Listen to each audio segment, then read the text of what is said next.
겨울 저녁. TV 앞에 혼자 앉아있던 저는 손에 쥔 찻잔을 소리 없이 내려놓았습니다. 화면 속 할머니의 눈빛이었습니다. 낡은 피라민 수용소 막사에서 작은 손으로 옥수수방 한 조각을 건네던 바로 그 눈빛. 1951년. 제가 10살이던 그해 혹독한 겨울이었습니다. 살이 녹아내릴 듯한 칼바람 속에서도 따뜻했던 그 손길이 50년의 세월을 건너 화면 너머로 다가왔습니다. 리모컨이 바닥에 떨어졌습니다. 저는 그 소리조차 듣지 못했습니다. 오직 화면 속 노인의 얼굴만이 보였습니다. 90이 넘었을 텐데도 그 눈빛만큼은 변하지 않았습니다. 50년 넘도록 꿈에서만 보아왔던 그 얼굴이 지금 제 눈앞의 TV 화면 안에 살아있습니다. 2003년 12월 어느 저녁. 저는 경기도 수원의 작은 아파트에서 혼자 저녁상을 차려 먹고 있었습니다. 남편이 세상을 떠난 지 어느덧 3년이 지났습니다. 아이들은 모두 제 가정을 꾸려나간 뒤였습니다. 식탁 위에는 반찬 두어 가지와 된장국이 전부였습니다. 반찬을 집는 젓가락 소리가 유난히 크게 들리는 저녁이었습니다. TV는 언제나처럼 소리 없는 말동무 역할을 했습니다. 뉴스가 끝나고 다큐멘터리가 시작되었습니다. 한국전쟁 생존 증언록이라는 제목이 화면에 떠올랐습니다. 저는 밥숟가락을 들다 말았습니다. 화면 속에 한 노인이 앉아 있었습니다. 흰 머리카락을 곱게 빗어 올린 할머니였습니다. 얼굴 가득 잡힌 주름들, 손등을 덮은 연한 검버섯, 그리고 무엇보다도 그 눈빛이었습니다. 맑고 깊고 보는 이의 마음속을 꿰뚫어 보는 듯한 그 눈빛. 저의 심장이 한 박자 멈추었습니다. 이런 의미 있는 이야기를 더 많이 전하고 싶습니다. 구독과 좋아요가 큰 힘이 됩니다. 인터뷰어의 목소리가 들렸습니다. 어머니. 전쟁 중에 가장 기억에 남는 순간은 언제였습니까? 할머니는 잠시 창밖을 바라보았습니다. 그 짧은 침묵 속에서 저의 숨이 멎었습니다. 할머니의 목소리는 가늘었지만 또렷했습니다. 수용소에서 만난 아이가 있었어요. 10살쯤 됐을까요? 부모를 잃고 혼자 있던 아이였는데 너무 배가 고파서 막사 구석에서 울고 있었어요. 저한테 옥수수빵 조각이 하나 있었거든요. 그걸 나눠줬더니 아이가 한 입 빼어 물더니 다시 제게 돌려줬어요. 할머니 드세요. 하고는요. 그 아이 눈빛을 저는 평생 잊지 못합니다. 저는 밥상을 밀었습니다. 다리가 후들거렸습니다. 찻잔이 식탁 모서리에 닿아 넘어졌지만 쳐다보지도 않았습니다. TV 앞으로 걸어가서 화면에 손을 갖다 댔습니다. 차가운 유리면이 손바닥에 닿았습니다. 화면 속 할머니의 눈이 잠깐 먼 곳을 향했습니다. 저였습니다. 그 울고 있던 아이가, 빵을 돌려주었던 그 아이가 저였습니다. 1951년 겨울. 경남 마산의 피란민 수용소. 10살의 저는 피란길에 부모님과 헤어졌습니다. 어떻게 그 막사까지 흘러들었는지도 기억나지 않습니다. 추위와 배고픔으로 감각이 마비된 채 막사 구석에 웅크리고 있었습니다. 그때 작고 따뜻한 손이 제 손을 감싸 쥐었습니다.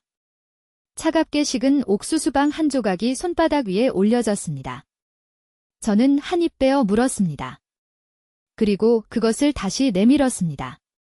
그 빵 한 조각의 온기가 50년이 지나도록 제 손바닥에 남아 있습니다. 저는 TV 화면 앞에 무릎을 꿇었습니다. 눈물이 뺨을 타고 조용히 흘러내렸습니다. 그냥 그렇게 차가운 마루 위에 주저앉아 화면 속 할머니의 얼굴을 바라보았습니다. 할머니는 계속 이야기하고 있었습니다. 그 목소리가 50년 전 그대로였습니다. 저는 그날 밤 잠을 이루지 못했습니다. 결혼 40년 동안 저는 남편에게 그 할머니 이야기를 단 한 번도 하지 않았습니다. 생사도 모르는 사람, 이름도 모르는 사람, 얼굴만 기억하는 사람. 그러나 평생 마음 한켠을 차지하고 있었던 사람. 그 고마움을 전하지 못한 채 50년이 흘렀습니다. 날이 밝아왔습니다. 저는 방송국 번호를 찾아 전화기 자판 위에 손가락을 올려놓았습니다. 손이 떨렸습니다. 이 전화 한 통이 50년 만의 만남으로 이어질 수도 있다는 생각에, 아니면 제 착각으로 끝날 수도 있다는 생각에 저는 전화를 눌렀습니다. 담당자와 짧은 대화를 나눈 끝에 그가 말했습니다. 말씀드리기 어렵지만 어제 출연하신 어르신께서도 그 아이를 찾고 있었습니다. 저는 전화기를 놓칠 뻔했습니다. 그날 오후 저는 서울행 버스를 탔습니다. 딸에게 전화해서 사정을 설명했더니 딸이 한달음에 달려왔습니다. 버스 안에서 저는 창밖으로 스치는 겨울 들판을 바라보며 손을 무릎 위에 올려놓았습니다. 50년 전, 이 손바닥 위에 옥수수빵이 놓였던 자리를 손가락으로 쓸어보았습니다. 딸이 제 손을 꼭 쥐었습니다. 저는 딸의 손이 그 할머니의 손처럼 따뜻하다고 생각했습니다. 1951년 1월, 경남 마산의 피란민 수용소는 낡은 천막들이 모여 이루어진 임시 도시였습니다. 천막과 천막 사이의 좁은 골목에서 바람이 울었습니다. 눈은 이미 내렸다가 얼어붙었고 그 위에 사람들의 발자국이 검게 새겨져 있었습니다. 저는 막사 번호도 모른 채 낯선 사람들 틈에 섞여 걷고 있었습니다. 10살이었습니다. 부모님과 헤어진 것은 그로부터 보름 전이었습니다. 피란 행렬 속에서 누군가에게 떠밀렸고 뒤를 돌아보았을 때 이미 부모님의 얼굴은 사람들 틈에 파묻혀 있었습니다. 이름을 불렀지만 제 목소리는 울음소리들 사이에 묻혔습니다. 그렇게 혼자가 되었습니다. 수용소 한 귀퉁이 막사 안에서 저는 무릎을 끌어안고 앉아 있었습니다. 배고픔보다 무서운 것은 그 정막이었습니다. 누구도 제게 말을 걸지 않았습니다. 어른들은 각자의 슬픔을 끌어안고 있었습니다. 아이들도 부모 옆에 바짝 붙어 있었습니다.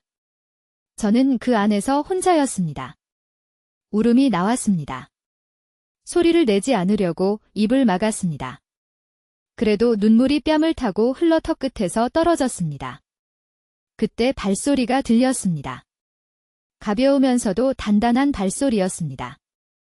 누군가 제 곁에 앉았습니다.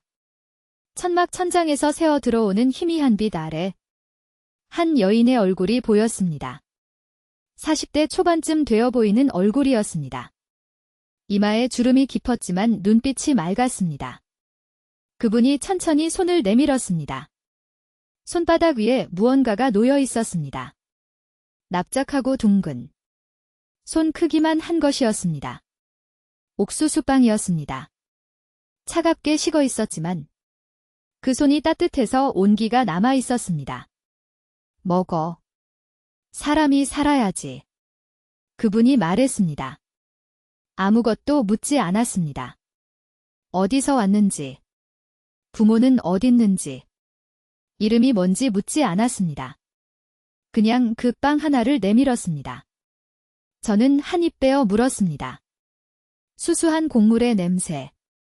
짭조름하면서도 구수한 맛이 혀 위로 퍼졌습니다. 눈물이 더 쏟아졌습니다. 그러나 이번에는 다른 종류의 눈물이었습니다. 저는 남은 빵을 그분에게 돌려주었습니다. 드세요. 소리가 나오지 않아서 입모양으로만 말했습니다. 그분은 잠시 저를 바라보다가 조용히 웃었습니다. 그 웃음이 막사 안을 조금 밝게 만들었습니다. 괜찮아. 너 먹어. 그분이 다시 빵을 제 손에 쥐어주었습니다. 그 손이 한참 제 손을 감싸고 있었습니다. 저는 그 손의 온기를 놓치지 않으려고 꼭 쥐었습니다. 그날 밤, 저는 처음으로 울음을 그치고 잠이 들었습니다. 그분이 제 곁에 앉아 있었습니다. 그분의 이름은 분이라고 했습니다. 박분이 경북 상주에서 왔다고 했습니다. 배 짜는 일을 했다고. 남편이 포로로 끌려갔다고. 아이가 둘 있는데 막내를 피란길에 잃었다고 했습니다. 아이 나이가 저와 비슷했다고 했습니다. 막내 얘기를 할 때 그분의 눈이 잠시 흔들렸습니다. 하지만 금방 단단해졌습니다. 울면 안 돼. 울면 진다. 제가 그 말을 완전히 알아듣지는 못했지만 그분의 표정이 그렇게 말하고 있었습니다. 저는 고개를 끄덕였습니다. 다음 날 아침. 그분은 줄을 서서 배급 옥수수 가루를 받아왔습니다. 막사 한 귀퉁이에서 쪼그리고 앉아 손으로 빵을 빚었습니다. 물은 눈을 녹여 쓰고 소금은 어디서 구해왔는지 모릅니다. 두 손을 비비며 빚어낸 작은 옥수수빵들이 여러 만들어졌습니다. 그분은 그것을 주변 아이들에게 하나씩 나눠주었습니다. 제 손에도 한 조각 쥐어주고는 자신은 먹지 않았습니다. 할머니는요? 제가 물었습니다. 난 괜찮아. 그분이 손을 내저었습니다. 그 손이 손가락 마디마다 갈라지고 거칠었습니다. 배를 짜던 손이었습니다. 저는 그 손이 어쩌면 세상에서 가장 아름다운 손이라는 것을 알았습니다. 이름이 뭐야? 그분이 물었습니다. 저는 대답했습니다. 순자요. 순자. 좋은 이름이구나. 순할순의 아들 자. 세상 순하게 살라는 이름이구나. 저는 그 말이 기뻤습니다. 흔들리지 않는 그러나 부드러운 그 목소리 때문에 오래 기억에 남았습니다. 수용소의 하루는 느리고 고통스럽게 지나갔습니다. 천막 사이로 바람이 파고들었고 밤이 되면 땅바닥의 냉기가 뼛속까지 파고들었습니다. 아이들의 울음소리가 끊이지 않았고 어른들의 기침소리가 새벽을 메웠습니다. 그러나 그분이 곁에 있으면 조금 달랐습니다. 그분은 말이 없었습니다. 하지만 침묵이 무겁지 않았습니다. 무언가를 할 때 저를 곁에 두었습니다. 줄을 설 때, 배급을 받을 때, 눈을 녹여 물을 끓일 때, 저는 그분의 뒤를 따라다녔습니다. 그분이 새벽에 일어났습니다. 아직 막사 안이 어두울 때, 그분은 이미 앉아 있었습니다. 무언가를 중얼거렸습니다. 기도였습니다. 손을 모으고 고개를 숙이고 목소리가 거의 들리지 않을 만큼 작게 입술을 움직였습니다. 저는 눈을 뜨고 그것을 지켜보았습니다. 그 기도가 끝나면 그분이 저를 바라보며 조용히 웃었습니다. 그래서 그 기도 속에 제가 포함되어 있다는 것을 알았습니다. 어느 날 그분이 품 안에서 작은 천 주머니를 꺼냈습니다. 안에는 작은 씨앗들이 들어 있었습니다. 옥수수 씨앗이었습니다. 이게 왜 있어요? 제가 물었습니다. 집에 돌아가면 심으려고. 내 밭에 옥수수를 심을 거야. 아이들이 좋아하거든. 그분의 눈이 잠시 먼 곳을 향했습니다. 상주의 밭이 보이는 것 같았습니다. 막내가 옥수수를 제일 좋아했어. 따서 바로 쪄서 먹으면 얼마나 달콤한지. 목소리가 낮아졌습니다. 잃어버린 막내 아이 이야기였습니다. 저는 아무 말도 하지 않았습니다. 그냥 그분의 손 옆에 제 손을 살짝 갖다 댔습니다. 그분이 제 손을 잡았습니다. 집에 가면 다시 볼 수 있겠죠? 저는 말했습니다. 막내를 말하는 건지 아니면 제 부모님을 말하는 건지 저 자신도 몰랐습니다. 그분이 고개를 끄덕였습니다. 볼 수 있어? 꼭 볼 수 있어? 그분의 목소리는 단단했습니다. 저는 그 단단함을 믿었습니다. 세상이 무너져 내리는 것 같은 그 수용소에서 그분의 말이 유일하게 단단한 것이었습니다. 사흘이 더 지났을 무렵 수용소에 공고가 붙었습니다.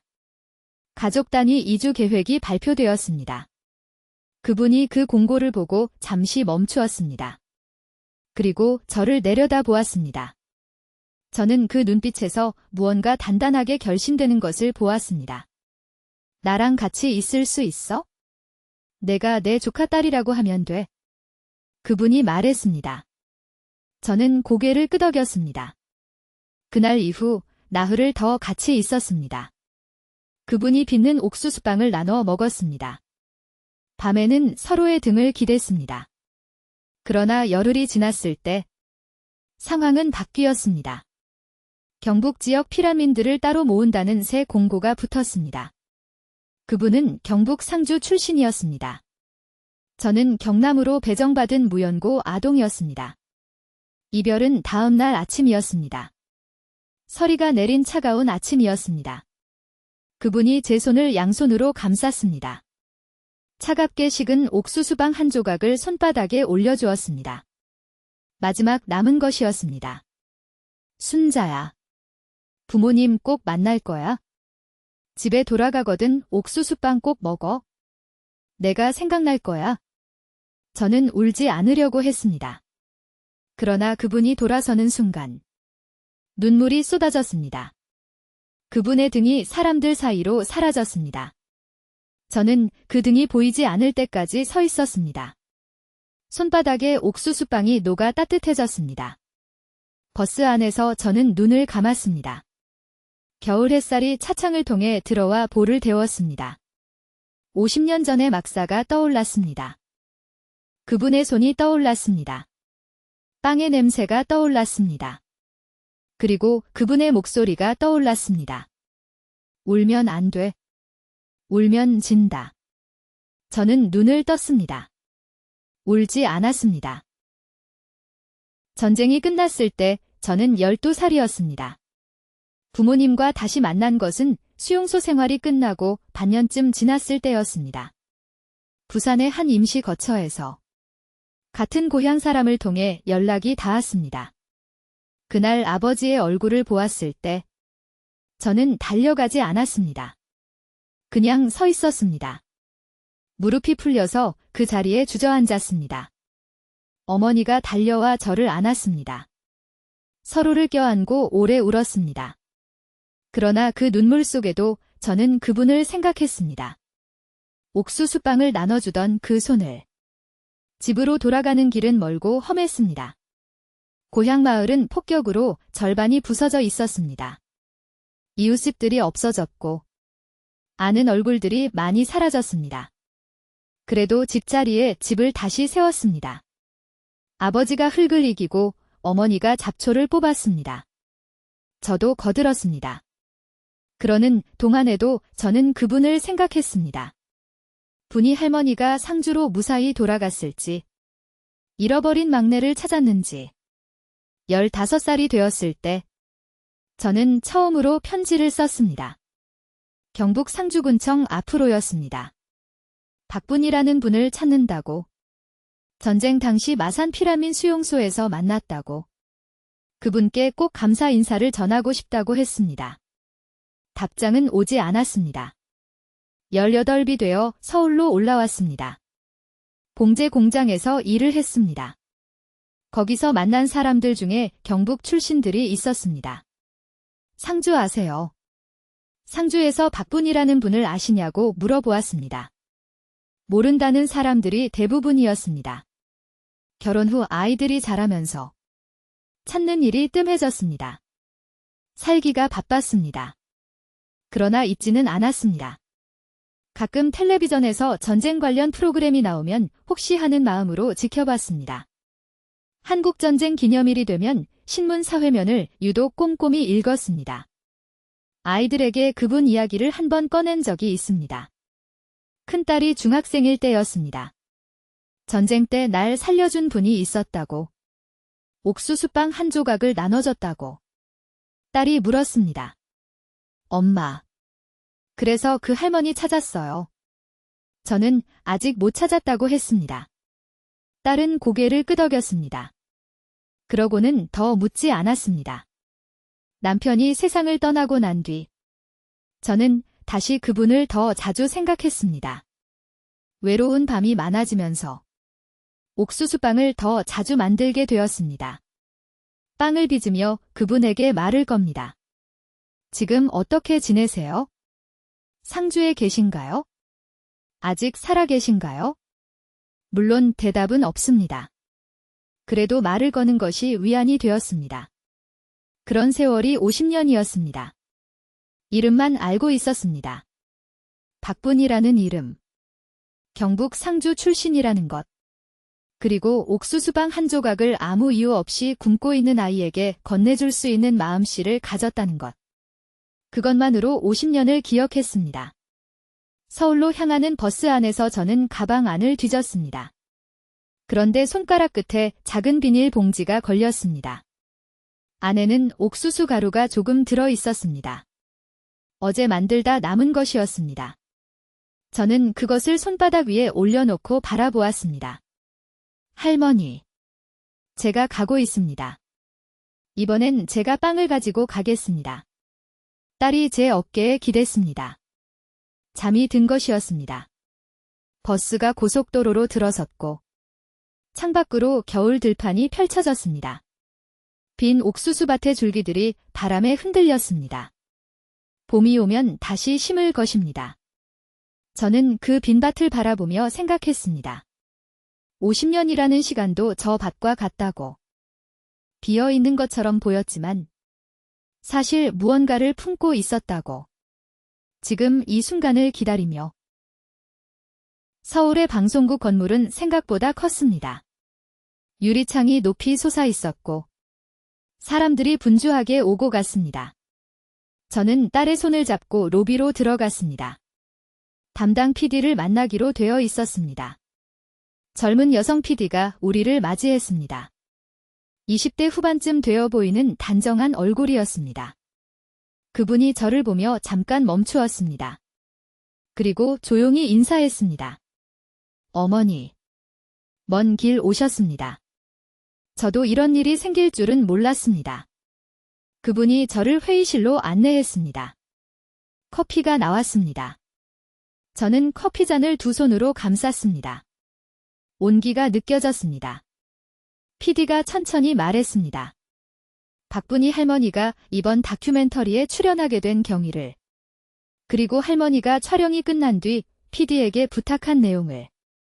촬영이 끝나고 어르신이 저를 따로 부르셨어요.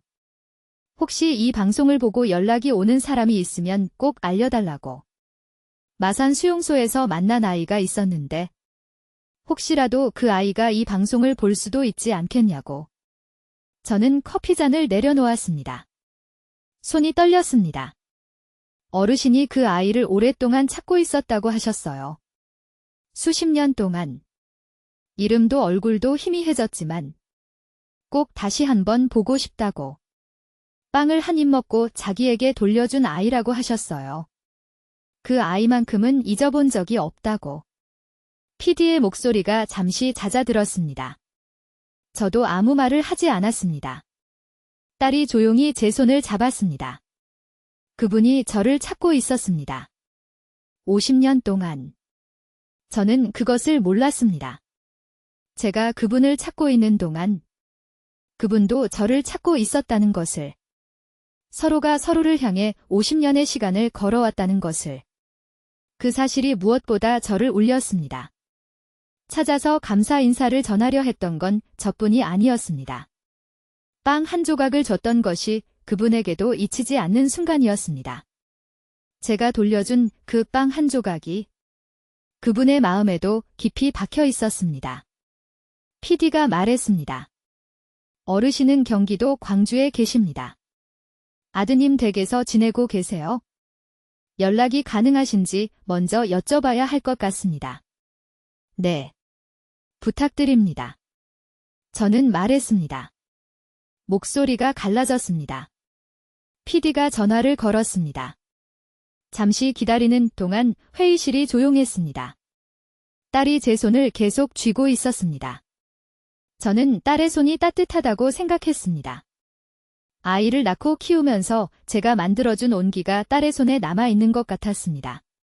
그리고 그 온기의 근원이 어쩌면 50년 전 그 막사의 빵 한 조각이었는지도 모른다는 생각이 들었습니다. PD가 전화를 끊고 저를 바라보았습니다. 어르신이 직접 받으셨어요. 순자가 맞냐고 물어보시더라고요. 이름을 기억하고 계셨어요. 저는 입을 틀어막았습니다. 이름을. 그분이 제 이름을 기억하고 있었습니다. 수용소에서 딱 한 번 말했던 이름을. 50년이 지나도록. 딸이 제 등을 쓸어내렸습니다. 저는 그 손길을 느끼면서 눈물을 참지 않았습니다. 참아야 할 눈물이 아니었습니다. 내일 오전에 찾아뵐 수 있을까요? 제가 물었습니다. PD가 고개를 끄덕였습니다. 저는 그날 밤 딸의 집에서 묵었습니다. 밤에 잠자리에 누웠지만 눈이 감기지 않았습니다. 50년 만에 만나는 얼굴. 무슨 말을 해야 할까? 감사합니다. 라는 말로는 부족합니다. 50년의 감사함이 단 2글자에 다 담기지 않습니다. 그냥 손을 잡으면 될 것 같았습니다. 그 거칠고 따뜻한 손을. 아침이 되었습니다. 출발하기 전. 저는 딸의 집 부엌에서 밤새 만든 옥수수빵을 작은 보자기에 쌌습니다. 50년의 감사함을 담아. 경기도 광주의 아파트 단지는 조용했습니다. 겨울 햇살이 낮게 깔려 있었고 길바닥에는 어제 온 눈이 그대로 남아 있었습니다. 우리는 엘리베이터를 타고 올라갔습니다. 딸이 제 손을 잡았습니다. 제 손이 떨리고 있었습니다. 문 앞에 서자. 안에서 소리가 났습니다. 느리지만 또렷한 발소리였습니다. 문이 열렸습니다. 저는 그 순간을 말로 설명할 수 없습니다. 그냥 알았습니다. 그분이었습니다. 50년이 지났지만 그 눈빛이 변하지 않았습니다. 92살의 할머니가 문 앞에 서서 저를 바라보고 있었습니다. 그분의 눈이 커졌습니다. 입술이 떨렸습니다. 순자야. 그 한마디였습니다. 이름 2글자. 50년 만에 듣는 그분의 목소리로 불리는 제 이름이었습니다. 저는 걸음을 떼지 못했습니다. 그냥 그 자리에 서서 울었습니다. 소리도 없이 눈물이 흘렀습니다. 그분이 느린 걸음으로 한 발 한 발 걸어왔습니다. 그리고 제 손을 잡았습니다. 그 손이었습니다. 차갑고 거칠고 따뜻한 손이 50년이 지나 더 주름졌지만 온기는 그대로였습니다. 방 안으로 들어갔습니다. 아드님이 다과를 내왔습니다. 찻잔이 놓였습니다. 그러나 아무도 손을 대지 않았습니다. 저와 분이 할머니는 그냥 서로의 손을 잡고 있었습니다. 50년을 기다렸다. 할머니가 말했습니다. 저도요. 저도 말했습니다. 잠시 침묵이 흘렀습니다. 그 침묵이 무겁지 않았습니다. 50년의 그리움이 그 침묵 속에 고요히 녹아들었습니다. 할머니가 먼저 입을 열었습니다. 그 아이가 빵을 한 입 먹고 돌려줬을 때 얼마나 놀랐는지. 그 눈빛이 50년이 지나도록 잊혀지지 않았다고. 그 눈빛에 내 막내가 겹쳤다고. 잃어버린 막내가.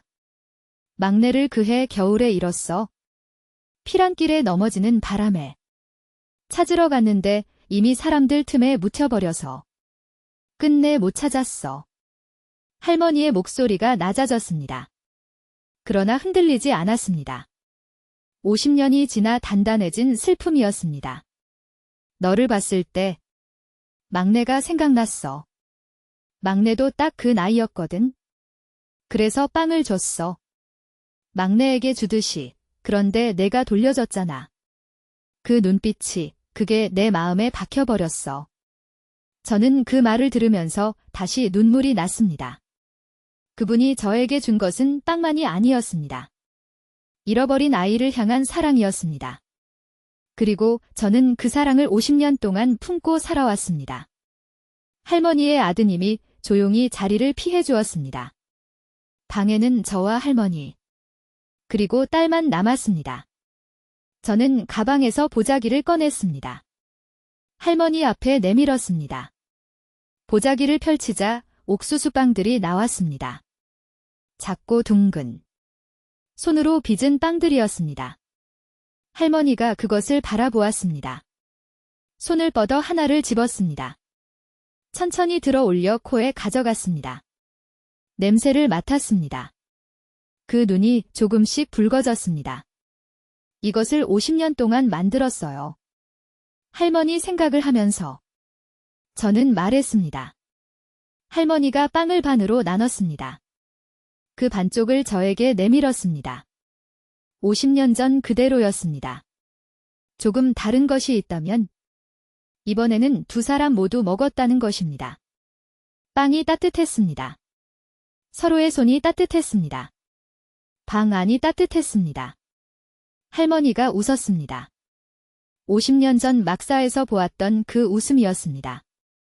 주름이 더 깊어졌지만 눈빛이 그대로인 웃음이 저도 웃었습니다. 이름이 뭐라 했지? 이름이 순자였지? 할머니가 물었습니다.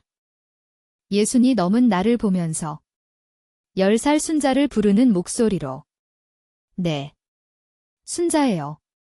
순할순의 아들자. 세상 순하게 살라는 이름. 저는 그 말이 50년 전과 똑같다는 것을 깨달았습니다. 한 글자도 바뀌지 않은 말이었습니다. 50년 동안 그분도 이 말을 기억하고 있었습니다. 할머니가 제 손을 다시 잡았습니다. 두 손으로 감싸 쥐었습니다. 50년 전과 같은 방식으로. 이번에는 제가 먼저 손을 뒤집어 할머니의 손을 꽉 쥐었습니다. 창밖으로 바람이 지나갔습니다. 그러나 방 안은 조용했습니다. 그날 이후 저는 한 달에 2번씩 경기도 광주를 찾아갔습니다. 딸이 가끔 함께 갔고 가끔은 혼자 갔습니다. 버스를 타고 1시간 반쯤 가는 길을 저는 좋아하게 되었습니다. 창밖으로 스치는 풍경들이 계절마다 달라졌습니다. 겨울 들판이 봄에 새 잎을 내고 여름에 초록으로 덮이고 가을에 누렇게 변했습니다.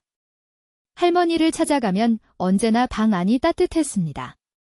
저는 갈 때마다 무언가를 들고 갔습니다. 과일이기도 했고 반찬이기도 했습니다. 그리고 언제나 옥수수빵이었습니다. 할머니는 빵을 받아들 때마다 웃었습니다. 그 빵을 나눴습니다. 한 조각은 저에게, 한 조각은 자신이 먹었습니다. 이제는 두 사람 모두 먹었습니다. 더 이상 돌려주지 않았습니다. 봄이 되었을 때 할머니가 말했습니다. 순자야, 나 올봄에 상주 한번 가고 싶어. 같이 가요. 제가 바로 말했습니다. 봄꽃이 피기 시작하던 4월의 어느 날, 우리는 상주로 향했습니다. 딸이 운전을 해주었습니다. 할머니는 뒷자리에서 창밖을 바라보았습니다. 낙동강이 보이는 지점에서 할머니가 말했습니다. 여기야. 여기가 내 고향이야. 강이 넓고 고요했습니다. 봄 햇살이 강 위로 내려앉고 있었습니다. 우리는 옛 마을 터를 찾아갔습니다. 이미 많은 것이 바뀌어 있었습니다. 할머니가 살던 집 터에는 다른 건물이 들어서 있었습니다. 그러나 할머니는 그 자리에 서서 한참 바라보았습니다. 눈물이 나지 않았습니다. 그냥 바라보았습니다. 그 눈빛이 무언가를 내려놓는 것 같았습니다. 50년의 무게를. 막내야. 잘 있지? 할머니가 조용히 말했습니다. 바람이 불었습니다. 대답하듯이 저는 할머니 곁에 서 있었습니다. 할머니의 손을 잡고 있었습니다. 그 손이 떨리지 않았습니다. 단단했습니다. 슬픔을 다 받아들인 손이었습니다. 마을을 떠나기 전 우리는 작은 식당에 들어갔습니다. 할머니가 주문했습니다. 옥수수죽이었습니다. 따뜻하게 끓인 옥수수죽이 사발에 담겨 나왔습니다. 달큰하고 구수한 냄새가 났습니다. 저는 그 냄새를 맡으며 50년 전 막사를 생각했습니다. 차갑게 식은 빵. 그러나 따뜻한 손. 지금은 뜨거운 죽이었습니다. 그리고 두 사람 모두의 손이 따뜻했습니다. 그해 여름. 할머니에게서 전화가 왔습니다. 몸이 좋지 않다고 했습니다. 저는 다음 날 바로 찾아갔습니다. 의사가 노환이라고 했습니다. 저는 그 이후로 더 자주 찾아갔습니다. 가끔은 이틀을 머물기도 했습니다. 함께 TV를 보았습니다. 함께 밥을 먹었습니다. 할머니가 졸다가 제 어깨에 기댔습니다. 저는 그 온기를 느끼며 꼼짝도 하지 않았습니다. 할머니가 잠에서 깨어나면 말했습니다. 미안하다. 내가 잠이 들었네? 저는 고개를 저었습니다. 아니에요. 좋았어요. 가을이 되었습니다. 단풍이 드는 계절이었습니다. 저는 시장에서 해독수수를 사다가 절구에 빠아빵을 만들었습니다. 힘이 많이 들었지만 싫지 않았습니다. 할머니는 빵을 한 입 먹고 말했습니다. 이거 직접 갈았구나. 어떻게 아세요? 냄새가 달라. 기계로 간 거랑 손으로 빻은 거랑 냄새가 달라. 할머니가 웃었습니다. 맛있다. 이게 진짜 옥수수 맛이야. 저는 그 한마디가 50년 만에 받는 가장 큰 칭찬처럼 느껴졌습니다. 창밖의 단풍이 바람에 흔들렸습니다. 방 안은 따뜻했습니다. 찻잔에서 김이 올라왔습니다.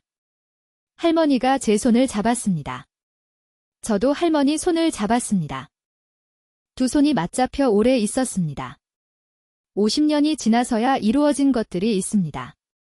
그러나 지나고 나서 보면 그 50년 모두가 이 순간을 만들기 위한 시간이었습니다. 차갑게 식은 옥수수빵 한 조각이 뿌린 씨앗이 50년의 세월을 건너 이제 꽃을 피웠습니다.